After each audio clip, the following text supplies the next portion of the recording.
interest in music, and it does not necessarily mean 1970s Genesis, Pink Floyd, Pink Six and stuff. There's an awful lot of prog music around today. It means change to me, and it means experimental, like King Crimson, where they change a lot of the during the music, a lot of key changes, a lot of style changes. So that's what it means to me. I don't know. It's just a growing thing. I mean, I think a lot of the people are actually reliving their childhood, probably a little bit, or not the childhood, but when they were younger. So I think prog has been around to stay. I think progressive rock is the most melodic rock, and that's why I like it. Shepherd's Bush Empire is obviously really famous. All the BBC stuff was here as well, so it's got a lot of history. It's got a great floor, two floors above if you want to sit down, a great sound, and in a perfect position. So well done, HRH.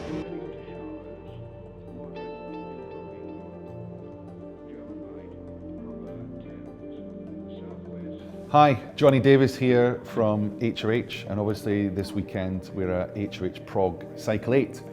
And pleased to be here doing a thing because, you know, it's a genre of music we've engaged with highly. It's something that's very close to my heart, and you know, it's something I've been into throughout my whole musical life. You know, for me, progressive rock, you know, is that art sound, you know, where people crave for special sounds, special arrangements. You know, there's a more poetic side sometimes and more symphonic side to the lyric writing.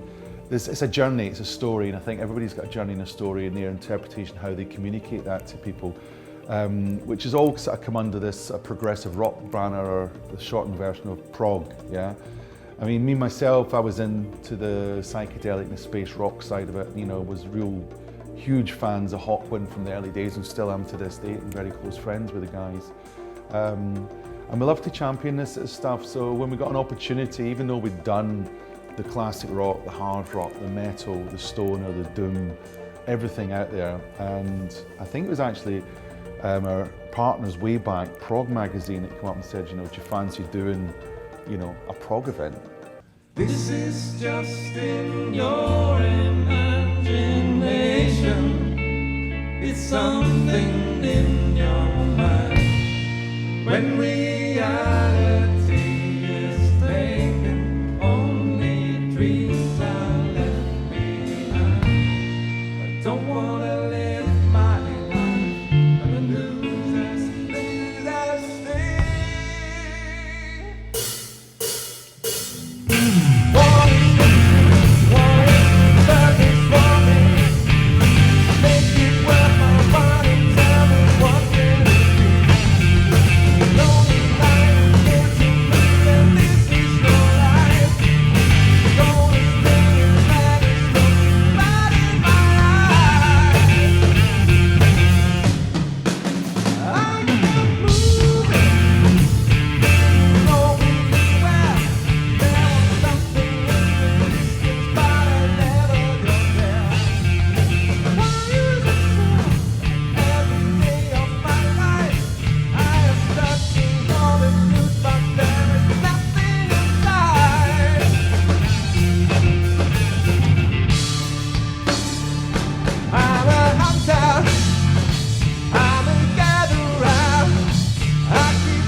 Hi, I'm John Ellis and I'm from Hard Rock Hell Radio. You might know me as Atom Heartmother. I've had a show for about 5 years. Play a lot of space rock, play a lot of psychedelia, that kind of thing. But also play a lot of prog too. I have a background of loving music for about 40 years, mostly psychedelic music and definitely prog and definitely space rock. My background goes back to a love of Pink Floyd, I think, so Pink Floyd pretty much started that off for me. Not traditionally considered to be a prog band, but definitely part of that movement, and definitely a band that, as they evolved, they became bigger, they played stadiums, very, very grand, became a very grandiose band, as a lot of prog bands are too. I think on the show it's really important to look at the past but to look at the future too. And the great thing about prog is that lots of the sounds can evolve from various things. I'm sure that you've heard before that prog doesn't necessarily have to be about electronically sort of orchestral grandiose music. It can be more jazz inflected, it can be more blues inflected, and I think that's the thing that interests me as a DJ about prog music itself. So I like to find something different, and I like to find something that people haven't heard before. So it's great to be able to go back through archives and listen to past old label samplers and find old music, and to see where prog's evolved from as well. So I'm very interested in bands like Procol Harum. I like to think that the psychedelia movement and the Canterbury scene from the mid-60s became what prog is now. So you go by way of Procol Harum and you look at bands like Edgar Broughton, bands that played in the 60s, even bands like Traffic, which were not necessarily considered to be prog bands. They were more folk infused, and Steve Winwood has a very soulful voice, but they were very progressive in what they did. Lots of long, thoughtful songs, well thought out, and great musicianship too.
Not 100%, no. It's never been something that we've aimed for. However, I think nobody can deny there are elements, in what we do that lend itself to prog. Certainly lovers of prog. I think we proved that today. We love to play on and explore where we can go with a song after we've recorded it and released it. And it's part of the pleasure of playing live, I think. So perhaps that's where it becomes prog. Well, prog is supposed to be progressive, and it isn't necessarily hankering after the past, although you can take elements from the past, and there's a lot of it in great prog music. But it's about being progressive with your music and creating new sounds and new directions, and that's something that we've always tried to do. And yes, we have got a lot of elements of the past because we use a lot of the old equipment, the old sounds, and I'd admit I do like the odd mellotron solo here and there, but I'm not allowed to play them. But we don't go there. But that's kind of what I think prog is all about, and it's nice to see. There's a lot of, I think, with the advent of all the social media and options for people to release their music and publicise their music openly, there's no limit to what can be done, and they've got some fantastic music being made now.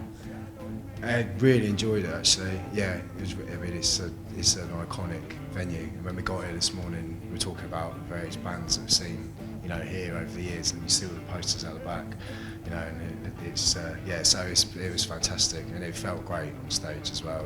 It's that and that's what I think that's what we're always after, is that feeling you get from playing live. We love, working in the studio and putting these things together, painstaking the music, together quite painstakingly, but playing live, like Vernon was saying, it's an opportunity to sort of go somewhere else with it and see and the gigs like say, where it feels good, you can go off and, do something else, and explore the songs. So they're not finished, it's in, what better place than Shepherd's Bush, to do that. It's such a great, opportunity.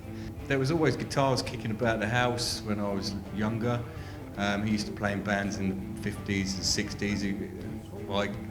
My claim to fame, really, I keep telling everyone, and I'll tell it now, was that he went to school with Ray Davies, Pete Quaife, and those lot, and he got his brother to sign. He said, just sign that for me, and it was like a HP for his Fender Stratocaster back in the 50s, and his brother didn't know what he was signing, so it was just like that. So all word spread that he's got a Fender Stratocaster, so he actually went and had a jam with the Kinks, before they were the Kinks, obviously, and my dad just turned around and said, who's going to listen to this shit?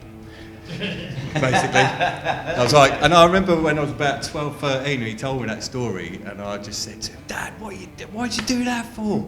Christ's sake, we would have been rich by now. And he goes, well, if I hadn't have done, you wouldn't be sat here now. We were always quite good with each other in terms of saying, let's not go down the easy road, and so we're always trying new things, just to push ourselves, really, to keep the levels of interest up,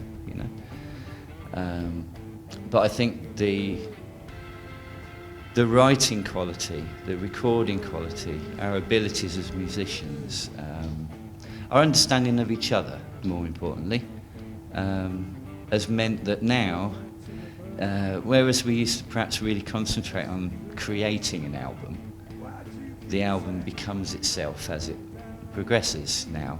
I think people talk about things writing themselves, it's not quite as simple as that, but there's certainly an element of that.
We've progressed from 3-chord rock songs about girls and tattoos and motorbikes and hard drinking and being a tough guy. We've progressed beyond that. We're wimpy boys who sing songs about the shape of the planet and how crap life is today.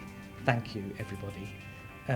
So in that way we've progressed, and we do have complicated little bits thrown in there just to keep you on your toes, but no, we're not string machines, capes and, you know, airy-fairy nonsense. No, we're not. I describe it as acid punk space rock, not necessarily prog. I think we skate on the periphery of prog. You know, there's a little nod and a wink and a, you know, we're not true prog. We were surprised we got books in the first one, to be honest, because we don't consider ourselves 100% pure prog, do we, chaps? No. But anyway, they all seem to like us. This is the third time we've been invited back, so we must be doing something right that everyone likes. No, when I was 16, 17, it was 1976, 1977. So punk rock was in full force. They all said, you know, learn 3 chords, join a band. Well, I tried. My tiny little hands, I struggled to play 3 chords. So I bought a synthesizer just in time for 1980. So my friends at the time, I lived in east of Essex. We all had little synthesizer bands, and in that scene, Depeche Mode, all those bands, we used to play together. Some of us got lucky, some of us got jobs. I'll leave it for you to do the research. Google will help you with which band, you know, got lucky. And it was just fun. And then from there, I joined other bands and was sideman to other people, you know. And then eventually, you just think, oh, hang on a minute, I'm going to have a band where I write the songs and not be the sideman. And that's where we are. Although, you know, they're as involved in the writing as I am, but the germs tend to come from me or Alf. But, you know, just like to play music. I can't play video games. Me at FIFA football, you'd win. Well, my wife will show you a video. Everybody was singing along. Everybody was jumping up and down. Brilliant, brilliant. And HRH put on a proper event, proper sound, proper lights.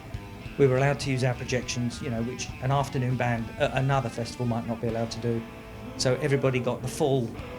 We threw as much at them as we could. There was music, there were jokes, there was animations, everything. You know, it was some lovely people out there. Yeah. I mean, to be honest, to be brutally honest, it's hard to get through the room, basically. the HRH gigs are the gigs that have expanded our audience because we play to the prog crowd, and coming up here, it took me half an hour to get from the front door to here because people kept stopping me and saying, "Never heard of your band, that was brilliant," and they wouldn't have come to see us normally because, oh, they're not prog or whatever. But then, you know, we were allowed to give them the full Monty for an hour, and now they're all buying T-shirts and our CDs, which is of course the whole point.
And obviously it's an entirely different audience to us. It's slightly more mature, more intelligent for me as well, you know, and many aspects when it comes to music and arrangements and the actual performances, you know.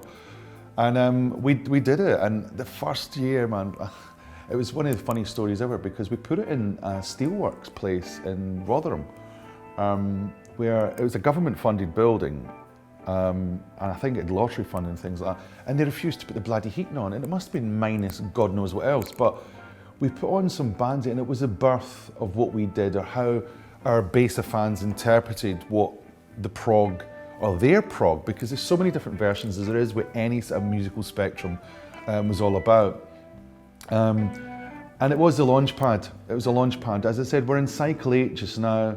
We've sold out cycle 9, which is, 6 months down the line, and we've just launched the 10th anniversary, which we're now doing in this double header, a Reading style, between Sheffield and Shepherd's Bush Empire down in London. And I'm so glad I've used this venue. Sheffield's, is another HRH base anyway, and it knows us inside out and back to front, and that whole multi-room village effect really, really works with us. But using something so iconic like the Shepherd's Bush Empire was, for us, it was a big tick. And seeing the fans last night with Soft Machine and Caravan and the Pineapple Thief was really cool, and we're really looking forward to some of the other performances tonight.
Standing on the golf course, dressed in PVC, I chanced upon a golf girl selling cups of tea.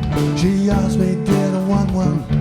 Asked me with a grin, for threepence you can buy one, full right to the brim. Well, cause I had to have one, in fact I ordered 3, so I could watch the golf girl see she fancied me. Later on the golf course, after drinking tea, it started raining golf balls. She protected me, and it was packed, and we sat under a tree. She kissed me, we go for walks in fine weather, all together on the golf course. We struck in most.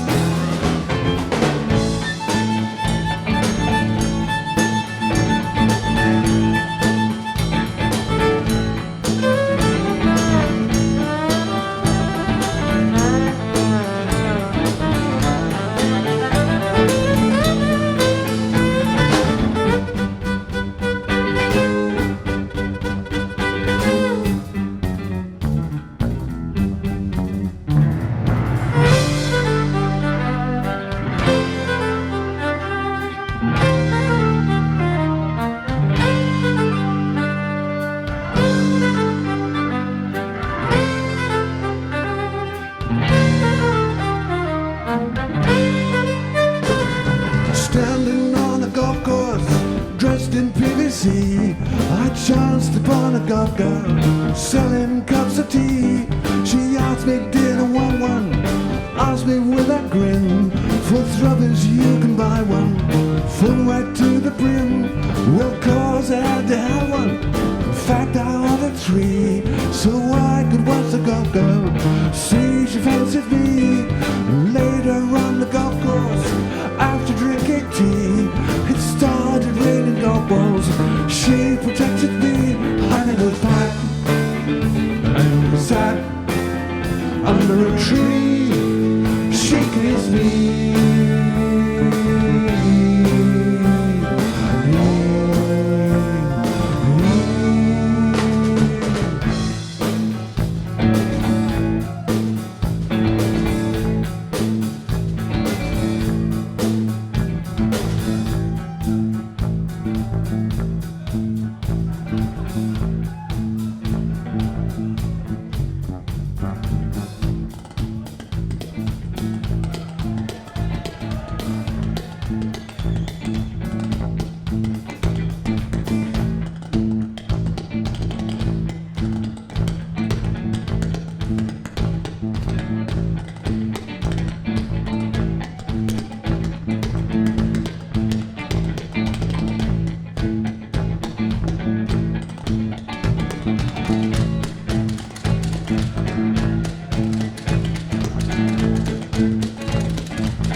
Thank you, everybody. Let's hear it for Jeffrey and the Spoons.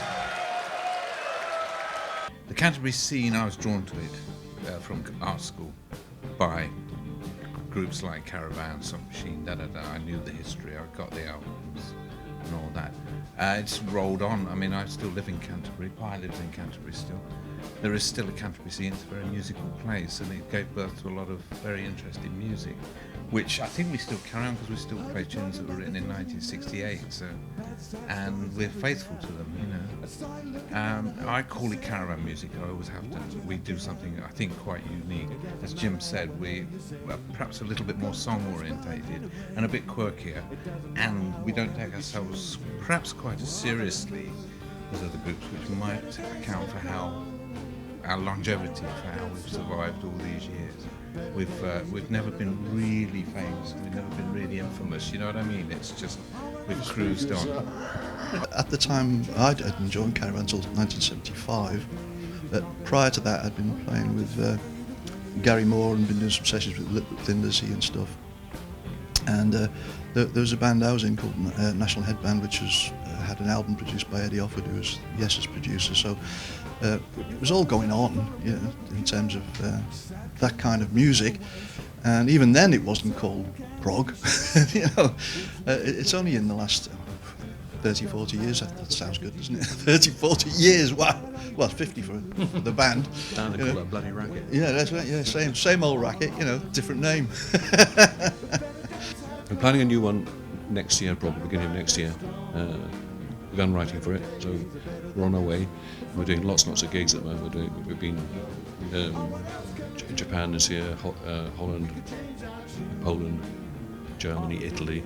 We're off to Israel, so it's non-stop. We're trying to get the time in between to do this sort of thing, but it's planned for next year. It's about time we did another one, so we're looking at it. It's more song-orientated Caravan, I would say. I mean, there are lots of instrumental passages, but it's all, the theme of things is always around the song, rather than just an instrumental piece. Although there are instrumental pieces too, but if you know, mainly songs that set Caravan apart, I think, from the groups you mentioned. Because it's, you know, it's not my background at all, really, the so-called prog music. But I mean, I'm enjoying myself. It's great. Working with these guys, they are a laugh from day one. When you get in the van with them, it's into the band. It's a different thing. It's great fun. You just laugh all the bloody time. We have a great time on stage. You come off and go, you can't, whatever it is, each other. We rip the piss out of each other, but we have a great time. We love it. Love every minute of it. If better days have come, you gotta write that stone. Better days are better than this. We've always come and gone. What else can we do? We could change our tune. All the things we're talking about will all just fade away. Better days have come. You gotta write that stone. Better days are better than this. We've always come and gone. What else can we do? We could change our tune. All the things we're talking about will all just fade away.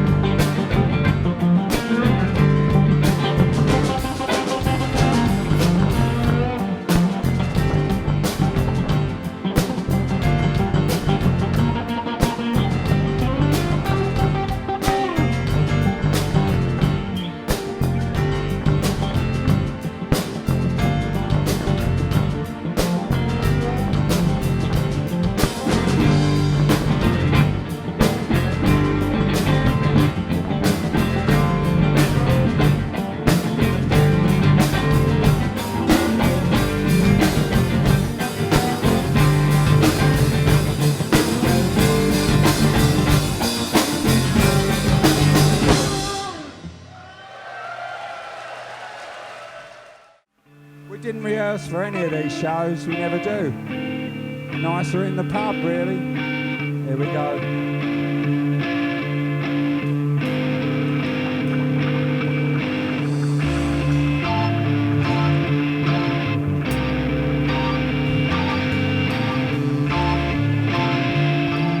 I thought the first three acts yesterday were absolutely outstanding. This is a new thing. I'm more into me AC/DC, Iron Maiden, so this prog is brand new to me, but very impressed. I had an absolutely brilliant time yesterday. There were three bands that I didn't actually know, the first three on the bill, and they were absolutely fantastic. There was Labyrinth 4, there was Pearl Handled Revolver, really good. Crankshaft, absolutely excellent. And then we really also, I already knew Soft Machine and Caravan, and they were absolutely superb. I think it's a good venue for the festival. I did go to Wales for one of them, and I went to Rotherham for one of the early ones. It was freezing. Yeah, it's a great venue. A couple of little things, but overall it's been brilliant, and it's a great place because there's so much for people to do in between. It's the key to this play. Too much for me to try to gain. It's a passport to this world. My essence soul. My essence soul. My essence soul. My essence soul.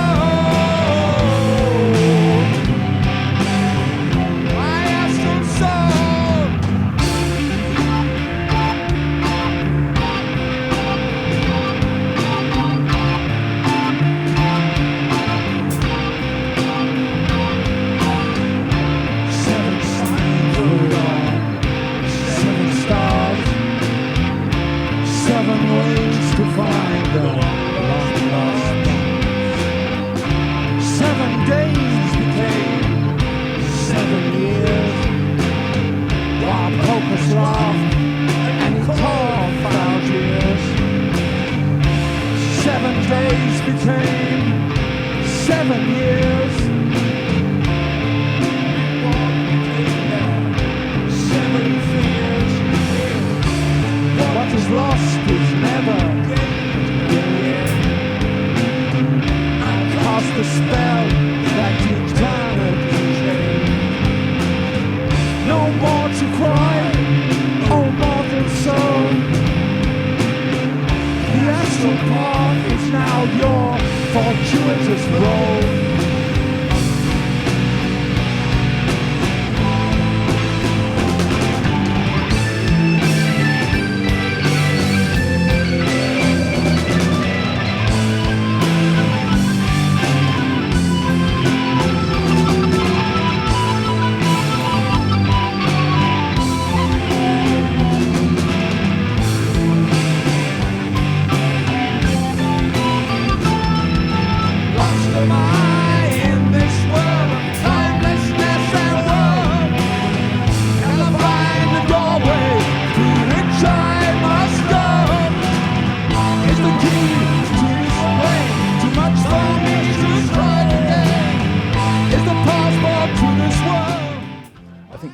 Prog is unnecessarily maligned.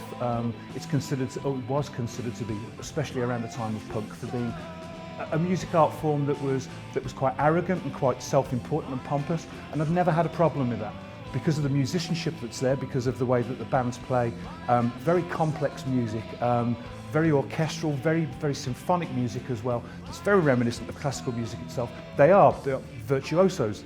These musicians are incredible. So I never had an issue with that. I think if you've got it, flaunt it. And prog always did that. Prog was one of those forms of music, one of those genres of music where people really came to the fore and showed you what they could do.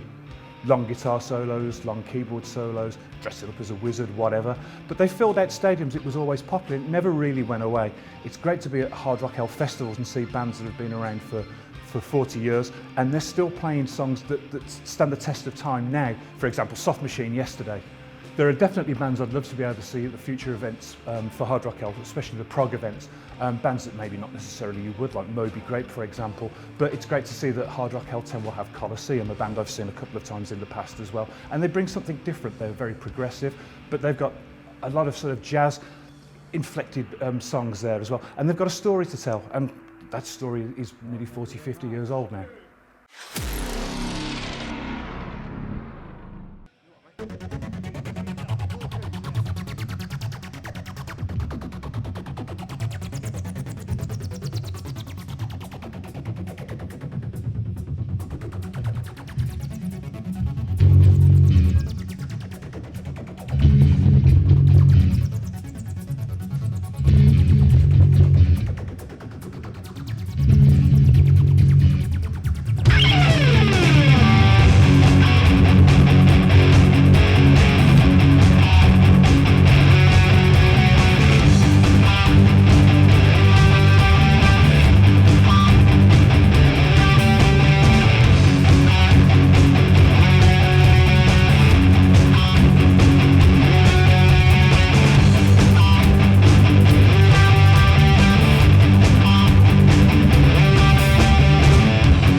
But you know, for me, you know, it's really important to connect with the people and keep in tune with their interpretations of how this progressive movement is moving forward. Because some people, even some of the older bands, and let's bear in mind, you know, some of them are on 50th anniversary just now, are still experimenting, and that's what I love about the music. People are not scared to go through different barriers. People want to go in alternative journeys. Sometimes they go into specific journeys, you know, after a mad dream or whatever, and I think that's great, you know. People want to talk about the life, people want to talk about the dark ages, people want to talk about, you know, space and travel and time travel. And I think when you can actually communicate that from a lyrical point of view, and some incredible sounds and some amazing performances out there, then you get an understanding what progressive rock's really about.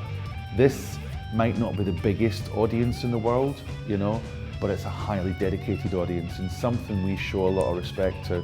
And as we've proved, you know, the audience grows and grows, but again, they tell us, you know, what to book and where they want it to be and what they want it to be about, you know. So as long as that's happening, then, you know, Prog lives with us, you know, and HRH Prog is only going from strength to strength. So whatever we can do to service that, we're trying to do. You know, we're now moving into sort of TV programs with our partners at Amazon, which is great. We've got dedicated shows now on HRH Radio worldwide, going to 136 countries, and it takes a big part of the HRH magazine.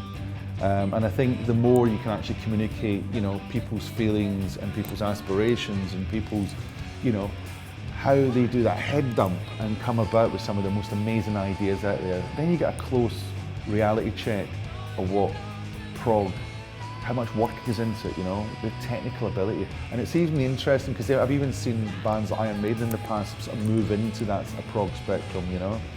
People come from the psychedelic scene jumping in and jumping out. The space rock scene's always been there. But this is a big sort of collection of everything for us, you know, old and new. And like everything we do at HRH, we still always have that 40–50% of new and breaking bands, yeah, that are up and coming so that we can help promote. And it goes to prove, I mean, I remember Pineapple People, you know, they were first coming about, it was like, you know, 8–9 years ago for us. They're now headliners, which is fantastic because they've done so well, you know. And all I can say is long may it continue, because, you know, we'll do it as long as people want us to do it, you know. But, you know, prog rock lives on.